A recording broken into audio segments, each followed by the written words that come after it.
صحابہ و اہل بیت سے محبت کا بدلہ۔ حکایت: حضرت بشر حافی رحمۃ اللہ علیہ فرماتے ہیں، اللہ پاک کے پیارے نبی صلی اللہ تعالی علیہ وآلہ وسلم نے ایک بار خواب میں تشریف لا کر مجھ سے ارشاد فرمایا، اے بشر، کیا تم جانتے ہو کہ اللہ پاک نے تمہیں اپنے زمانے کے اولیاء سے بلند مرتبہ کیوں عطا فرمایا؟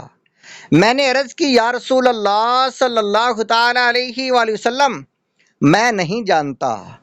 تو آپ صلی اللہ تعالی علیہ وآلہ وسلم نے ارشاد فرمایا، تم میری سنت پر عمل کرتے ہو اور نیک لوگوں کی خدمت کرتے ہو اور اپنے مسلمان بھائیوں کی خیر خواہی یعنی انہیں نصیحت کرتے ہو، اور میرے صحابہ و اہل بیت رضی اللہ تعالی عنہم سے محبت کرتے ہو۔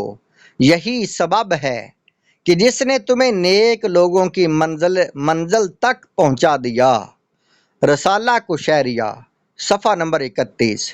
اللہ رب العزت کی ان پر رحمت ہو اور ان کے صدقے ہماری بے حساب مغفرت ہو، آمین بجاہ النبی الامین صلی اللہ تعالی علیہ وآلہ وسلم۔ اعلیٰ حضرت سیدوں کو ڈبل دیتے تھے۔ اعلیٰ حضرت امام اہل سنت امام احمد رضا خان رحمۃ اللہ علیہ سادات کرام کا بہت خیال فرماتے، یہاں تک کہ جب کوئی چیز تقسیم فرماتے تو سب کو ایک ایک عطا فرماتے اور سید صاحبان کو 2 دیتے۔ حیات اعلیٰ حضرت، جلد نمبر 1، صفحہ نمبر 182۔ حب سادات اے خدا دے، واسطہ اہل بیت پاک کا فریاد ہے۔ سادات کرام کو خصوصاً قربانی کا گوشت دینا۔ اعلیٰ حضرت رحمت اللہ علیہ اپنے بارے میں فرماتے ہیں، فقیر کا معمول ہے کہ قربانی ہر سال اپنے حضرت والد ماجد رحمت اللہ علیہ کی طرف سے کرتا ہے، اور اس کا گوشت پوشت سب تصدق یعنی خیرات کر دیتا ہے، اور ایک قربانی حضور اقدس صلی اللہ تعالی علیہ وآلہ وسلم کی طرف سے کرتا ہے، اور اس کا گوشت پوشت سب نظر حضرات سادات کرام کرتا ہے۔ تقبل اللہ تعالی منی ومن المسلمین، یعنی اللہ پاک میری اور سب مسلمانوں کی طرف سے قبول فرمائے، آمین۔ التجائے عطار، اے مالداروں، دکانداروں، ڈاکٹروں، اپنی اپنی طاقت کے مطابق آل رسول یعنی سادات کرام کی خدمت کر کے ان کے نانا جان رحمت عالمیان صلی اللہ تعالی علیہ وآلہ وسلم کے مبارک قلب یعنی دل کو راحت پہنچائیے اور باغ جنت میں گھر پانے کے اسباب کیجیے۔ ذہن نصیب ہر دکاندار یہ ذہن بنا لے کہ میں سادات کرام کو سودا مفت یا کم از کم یعنی قیمت خرید یعنی پر چیز ریٹ پر دوں گا۔ یقیناً اس طرح بھی ان کی بڑی ہمدردی و خیر خواہی ہوگی۔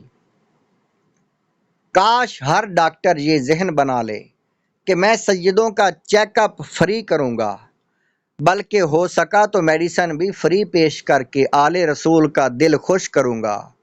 رمضان المبارک کے بابرکت مہینے میں پڑوس میں رہنے والے سادات کرام کے یہاں سحری و افطاری قربانی کے دنوں میں گھر میں بننے والی لذیذ ڈشوں میں سے کچھ نہ کچھ ان کے گھر جا کر ادب و احترام سے ان کی نظر کیجیے۔ کیسی نادانی ہے کہ جن کے نانا جان صلی اللہ تعالی علیہ وآلہ وسلم کا ہم صدقہ کھا رہے ہیں، انہی کے نواسے ہماری آسائشوں بری زندگی سے کچھ بھی فائدہ نہ اٹھا سکیں۔ آج اپنا مال، اپنی دولت، اپنی پسندیدہ چیزیں سادات کرام کے قدموں پر نثار کریں، پھر دیکھیں ان کے نانا جان رحمت عالمیان صلی اللہ تعالی علیہ وآلہ وسلم کل قیامت کے دن کیسا مالا مال فرماتے ہیں۔ خدا کی قسم، وہ وقت جب نہ مال کام آئے گا، نہ عہدہ و منصب عذابوں سے بچائے گا اس وقت بے چین دلوں کے چین نانا حسنین صلی اللہ تعالی علیہ وآلہ وسلم کی شفاعت کام آئے گی۔ اگر دنیا میں ان کی آل کے ساتھ اچھا سلوک کیا ہوگا، کسی بیمار سید زادے کا مفت علاج کیا ہوگا، تو کیا عجب یہی شہزادہ اپنے نانا جان صلی اللہ تعالیٰ علیہ وآلہ وسلم کی بارگاہ میں عرض کر کے ہمارے لیے شفاعت کا ذریعہ بن جائے۔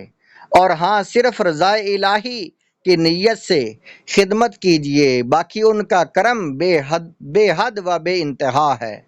نیز ہرگز اپنے دل میں یہ وسوسہ نہ آنے دیجئے کہ پتہ نہیں یہ سید ہے بھی یا نہیں۔ ہمیں اس بات کی بالکل اجازت نہیں کہ ہم نسب کی ٹو میں پڑیں، بس ہمارے لیے ان کا بطور سید مشہور ہونا ہی کافی ہے۔